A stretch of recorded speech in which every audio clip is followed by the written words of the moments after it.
Nintendo is a company that needs zero introduction.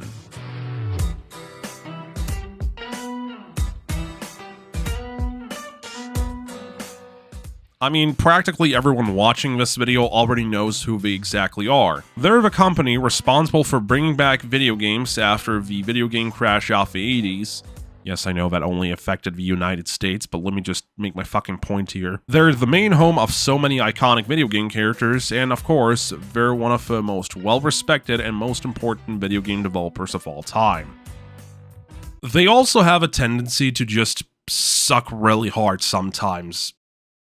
Obviously, I'm not suggesting that Nintendo is on the same levels of evil as, say, Activision, Microsoft, and all of the other really dog shit companies, but they can be straight up brutal sometimes, especially when this involves their intellectual property. One of the more recent examples of this is actually happening right now, where Nintendo, allegedly, is going on a full-on rampage against several ROM hosting websites that include some of their older games, now that emulation has become a lot more accessible in Apple devices. And while Nintendo is legally allowed to do this, it still just sucks, especially when there's no way of actually owning any of these older games on Nintendo's current console. Another example will be the whole Garry's Mod Workshop thing, where a bunch of Nintendo-related stuff was removed, but I'm not entirely sure if that was Nintendo in the first place. And then there's the whole Nintendo Switch emulator Yuzu lawsuit thing, to which all I can say is that as much as it sucks that an emulator got killed off in the process, it is also unfortunately a necessary evil, because let's face it here, this lawsuit will have set up the single-handedly worst legal precedent surrounding emulation had Nintendo actually won. Then, of course, there are fan games, which, holy shit, if you make a fan game based on literally any Nintendo property on the planet, good luck, because gaming journalists are going to cover that shit and have Nintendo be onto your ass within 24 hours.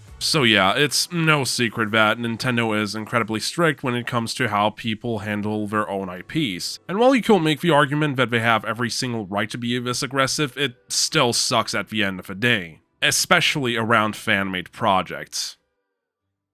So with all of that in mind, what if I told you that there was a video game released almost 2 decades ago, published by a major publisher, sold commercially on store shelves with real money, and secretly contains stolen assets from another Nintendo property without Nintendo themselves ever noticing this? And what if I told you that this very same game was also a launch title for one of the most successful video game consoles of the 7th generation, the Xbox 360? You're probably watching this and thinking to yourself, this is fucking insanity. There's no way this could have ever happened. But guess what? It actually did happen. And the name of that game is none other than Amped 3. You're also thinking to yourself, what the fuck is an Amped 3?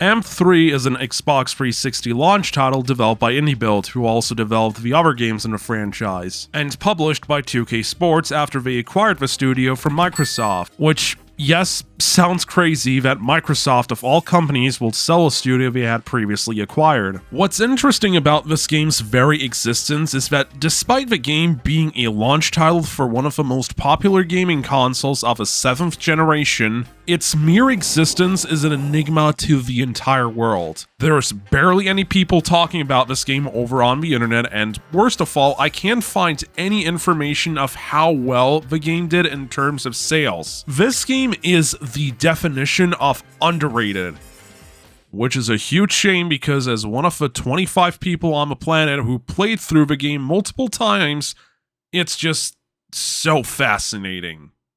So much so that I've been trying really hard to show as little information on screen as possible until now. So I'm just going to show a few of the game's full motion video cutscenes, and you'll have to figure out what kind of game this is. Have fun! I'm innocent! I'm innocent! I've been framed! You gonna fry, snowman? Move along, move along! You are welcome to Ski Patrol! Here's J-Dog. I'm rad. Hunter. Stop looking at my butt! Sebastian. Bro. And everyone's favorite little snow surfer, Wiener Boy. Dude, I swallowed a nickel. That's quite a crew. You know what I was doing? I was watching you, Brad, and you know what? I think you're really, really good and super powerful because you have lots of power when you're powering. You're really, Yeah, wow. I will have absolutely never figured it out from the sheer insanity that is present within these cutscenes. Which is even more insane to knowing the fact that the game itself is actually good. That's not me being a sarcastic dick. AM3 might be one of my favorite childhood games that I constantly think about. Not just because of my own personal bias, but because of the incredibly charming nature of this very game. I'm well aware that the majority of you people are more curious about the assets that they stole, but I think it's only fair that we're taking a closer look at the game itself before covering the actual topic at hand. Cause otherwise, well, this video will be way shorter than it actually is. I honestly don't even know where to begin because there's so much I could talk about, like the game's user interface for starters. I honestly cannot put any words into my mouth on how incredibly unique it looks, especially for a game from the 7th generation console era. It's so incredibly stylized, you can already spot it down to the actual disc used for the game. It looks so cool. One other really cool thing about this game is the fact that all of the mountains featured inside of the game are actual real mountains and locations you can visit IRL, down to their names and general branding. I did a little comparison between the game's mountains and the pissed maps of their real-life counterparts, and for the most part, the game's mountains are faithful to their real-life counterparts. And sometimes they're just not for some reason. Yes, while replaying the game for this video, I noticed that the early mountains you visit are faithful to the real-life versions, and latter mountains feel incredibly stripped down. It's not the worst thing that's ever happened, but it's still disappointing that the Mountain of Locks is represented by a single small area off the entire ski zone. If I had to take a guess, there were probably some restraints during the development of a game that caused the latter mountains to be far smaller and shorter in comparison to the earlier ones. Which, still sucks, but hey, I guess that's just the way it is in the gaming industry. Then there's also the character customization option for your character, and while that itself isn't anything to write home about, there are a few things worth noting here, like how you can modify your character's body anatomy and change each part to your liking, and also give it individual clothes, change some stuff on the snowboard itself, all that standard stuff. But the actual real cool part here is that you can also set in which tone your character can talk, which by itself on paper doesn't necessarily do anything like affect the game's story at all. It's just something I felt like pointing out because I can't think of any other video game that does this, and it's honestly cool that the developers even made that option in the first place. Yeah, and then we can get rid of our good friends and go get some better ones. Yeah, sounds a little shaky, dude. What kind of sponsor's gonna sign up you and me? So, what'd you think? So how many sugar packets you had today, dude? Dude, that was whack. While the game itself is very centered around snowboarding, it does give you the additional options of riding a huge variety of sleds, one of which straight up allows you to fly around the map, and a snowmobile which you can just use to drive up the mountains to locked areas that you can't even visit yet. I guess the developers didn't really think this one through, but honestly it's fine because it's really fun to do. There's also a build option which allows you to insert stuff into the map itself. I actually think this is a pretty neat addition because in some cases it can help you out with some of the challenges, especially the later ones. Oh yeah, right, I completely forgot about the challenges. Here's the thing, sit tight because I'll be talking about them later. They're gonna be very important for the main part of this video. Look, here's the thing. There's so many different things I could continue talking about. Things like the game's incredible licensed soundtrack, or the two-player versus mode, or the fucking plot of a snowboarding video game released in 2005 as an Xbox 360 launch title. I could gladly continue more if I wanted to. But you all clicked on this video for a different reason right now.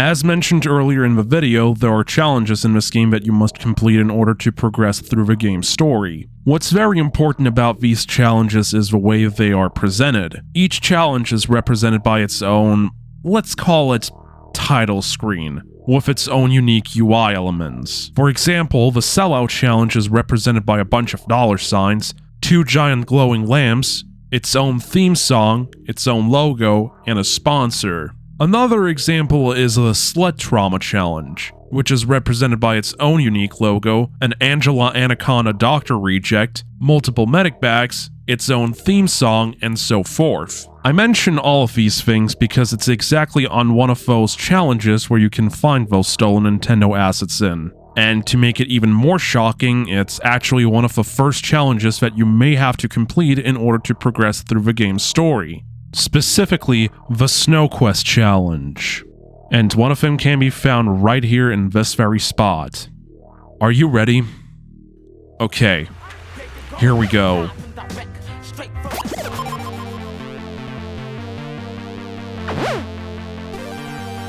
Brilliant! I have absolutely no idea what's going on. Now I'm sure that the average Nintendo fan watching this is probably reacting with, what the hell is this? This isn't my Mario's, nor isn't my Zelda's. Where the hell are those Nintendo assets at? And my answer to this is anime sword fighter video game franchise. It's Fire Emblem sprites. More specifically, edited sprites that belong to Roy, the main character of Fire Emblem The Binding Blade, which came out in 2002 for the Game Boy Advance, so around 3 years prior to that of AMP3's release. But what's even more interesting is that while working on this video, I came to the realization that Fire Emblem The Binding Blade never officially saw the light of day outside of Japan, which I might add is very funny to think about when you consider that Roy's technical first appearance was in 2001 Super Smash Bros. Melee, where his sole inclusion was probably meant to promote the release of The Binding Blade. Yet, despite this, the actual game itself never received an official release outside of Japan. Oh, that's so stupid. Although, to be completely fair here, Roy isn't the only Smash character whose game never saw the light of day outside of Japan either, so, you know, for Nintendo, I guess this behavior isn't anything new. But going back on topic, if you overlay the original close-up sprite of Roy to the edited one featured in AMP3, yeah, I'd say these similarities aren't only just there, they're spot on. The same goes for those full-body sprites. Overlaying the original sprites over the edited ones reveals that these sprites definitely belong to Roy. Now, everybody watching this video needs to understand that everything I'm about to say is just pure speculation on my part. I have absolutely no way of contacting any other developers who worked on AMP3. But I have a very positive feeling that someone at IndieBill who worked on the game was one of the 50 people in the West at the time who actually cared about Fire Emblem. And I believe that that very same employee was also probably a part of the art team. So it's very likely that when it came time to create sprites for an old-school retro-themed minigame challenge, the employee just took the lazy route and probably edited those Roy sprites into something completely unrecognizable to be used in the actual game. At least that's what I'd like to believe. Again, this is just pure speculation on my part. Now that's all fine and dandy, but I'm sure that the real question that is sitting on everybody's mind is, how? How exactly did the developers over at IndieBuild get away with this without Nintendo themselves ever noticing? And once you start thinking about it for a little bit, well, it all starts to make sense. I'm not exactly what you'd call a Fire Emblem fan, but I asked a friend who's far more familiar with the franchise than I am, and he told me that Fire Emblem's rise in popularity, especially in the West, didn't really take off until 2013, with the release of Fire Emblem Awakening. This means that any officially localized Fire Emblem title before that year didn't gain enough traction for Nintendo to really care about. Doubly so for Nintendo of America when it's about an unlocalized title in a franchise that didn't make them enough money to be considered a household name. And then there's the curious case of AMP3 itself, which, like I said earlier at the start of this video, just came and went.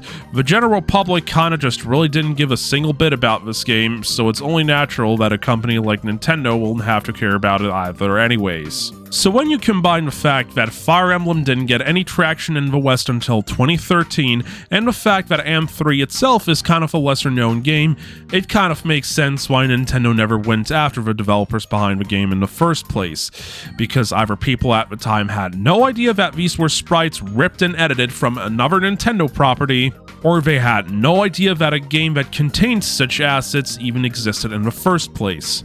And just like that, the developers got away with using stolen and edited Nintendo assets. Which, looking back, is pretty funny that this even happened in the first place. But just because they got away with it doesn't mean that they have unfortunately won.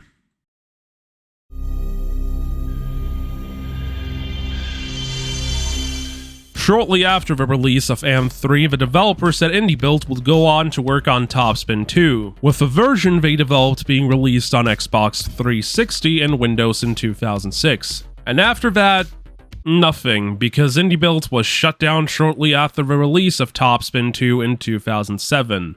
Wow, what a shocking surprise. Sure as hell hasn't gotten better with those layoffs, especially during the course of 2023 and this year alone. Fortunately enough, the good news is that after the closure of IndieBuilt, many former members of the studio joined the newly formed Big Finish Games, where they continue to make games on a much more smaller scale, with their last really big game being Tesla Effect, a Tex Murphy adventure, a sequel to the cult classic Tex Murphy franchise that they also made prior to Indie's shutdown. They are currently working on remastering one of the older games in the franchise, so hey, that's pretty cool. On a side note, hey, to any former developers over at IndieBuilt who will be interested in talking about AM3 and its development history, and especially if you're the person who made those edited Fire Emblem sprites for the Snow Quest minigame challenge, if you'd like to reach out to me, please feel free to leave a comment on this video or just mention me over on Blue Sky. That will be greatly appreciated. Speaking of AM3, if you're looking forward to playing the game, your only chance will be on the hardware the game was designed for. Believe me, I tried to emulate the game on the Xbox 360 emulator Xenia, and while the game itself is playable, you won't get very far since all the menu and other UI elements are broken. But hey, with the shutdown of the Xbox 360 marketplace, I can only imagine that development on the Xbox 360 emulator will only speed up and make the game fully playable in the process. Fun fact, the game runs so well on the emulator that you can even play it on something like the Steam Deck. So chances are good that this game will soon be fully playable without any major hiccups. And before anyone asks, no, the game is not backwards compatible on newer Xbox hardware either, so until then, original hardware it is. AM3 kind of marked the beginning of the end for extreme sports games of this era, especially in the field of snowboarding, at least in the mainstream part of the industry. That didn't stop independent developers from making their own. In fact, one such game I found is currently in development, and it's called Tricky Madness. Yeah, I think some people already know where this is going just from a name off this game alone. There's also a demo to this game. I played a little bit off it. It's really good, and I highly recommend you give it a chance. I know the game itself doesn't play anything like the game I just dedicated my time into talking about, but I still felt like shedding some light into this game, especially with how good it currently is. And finally, there's Fire Emblem, which I thankfully don't even have to talk about, as the franchise has found its way into Nintendo's household category, with Fire Emblem Three Houses becoming the best-selling game in the series worldwide. I mean, sure, it doesn't reach the sales levels of any Mario or Zelda games combined, but it's still something. Man, I should really get around to finishing Three Houses someday. You know, now that I think about it, it's pretty funny that one of the things that allowed IndieBuilt to get away with the edited Roy Sprite situation was not only the niche status of Fire Emblem at the time, but also the fact that the game bombed so hard that no one's ever heard of it. It sucks that the game bombed, but at the same time, I imagine that in an alternate universe where the game was successful enough that Nintendo caught wind of it, the circumstances surrounding IndieBuilt will have been so much worse. This video was made for two reasons. One was the fact that it was just a purely educational thing that I wanted to share because I thought the story behind it was pretty funny. And two, because I felt like it was only worthwhile to shed some light on this game. I love AM3 and I really wish people would give it a chance. There are a lot of great things about this game, and I hope by making this video I will at least convince some people to play it. And because there were like two YouTubers I absolutely knew will have made a video on this topic and I wanted to be the first one to do it. So screw you guys, I'm the first one doing it. Ha ha ha ha ha. Can't do anything about it. What you gonna do about it? Ha ha ha ha ha. Ha ha ha ha. And once again, if any developers that worked on this game stumble upon this video, please feel free to reach out to me in the comments or in Blue Sky. That's all I've got to say.